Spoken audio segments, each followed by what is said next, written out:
Hello friends, welcome to daily makeup blog day 8. आणि आज आमचा विदर्भातला शेवटचा दिवस होता. ब्राईडच्या घरी सत्यनारायणाची पूजा असल्यामुळे तिथे जाऊन त्यांचा मेकअप करायचा होता. मॉर्निंगलाच मला हॉटेलवरून पिक केलं गेलं आणि मी ब्राईडच्या सासरी जाऊन तिचा हा मेकअप लुक केला. खूप सिंपल सोबर आणि अगदी डिसेंट असा मेकअप करायचा होता. अर्ध्या तासामध्ये हे मेकअप हेअरस्टाईल करून कंप्लीट लुक रेडी केला. त्यानंतर आम्हाला थोडा वेळ रिलॅक्स होण्यासाठी वेळ मिळाला होता. त्या दरम्यान आम्ही गाव फिरलो आणि टेरेसवरती जाऊनसुद्धा थोडी धमाल केली आणि तिथून हे गावचे काही व्हिडिओज घेतले. त्यानंतर आम्हाला जेवणाच्या पंक्तीसाठी बोलवलं गेलं. अस्सल विदर्भातलं रसरशीत जेवण काय असतं हे मी त्या दिवशी अनुभवलं. मसालेदार वांगं, त्यासोबतच कढी, डाळ, भात आणि स्वीट्स, चपाती हे सगळं जेवण खूपच छान होतं. त्यानंतर हळदी-कुंकू लावून आमचा मानसन्मान करण्यात आला आणि आम्हाला गिफ्ट्स दिले.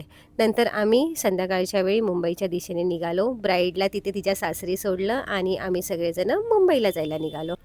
अशा प्रकारे आमची विदर्भातली जर्नी संपली. आणि तुम्हाला हे सगळे व्लॉग्स कसे वाटले हे नक्की सांगा आणि पुढे आमची गाडीतली धमाल बघा. तुम्हाला खूपच मजा येईल आणि भेटूया उद्याच्या व्लॉगमध्ये. तोपर्यंत स्टे ट्यून. बाय.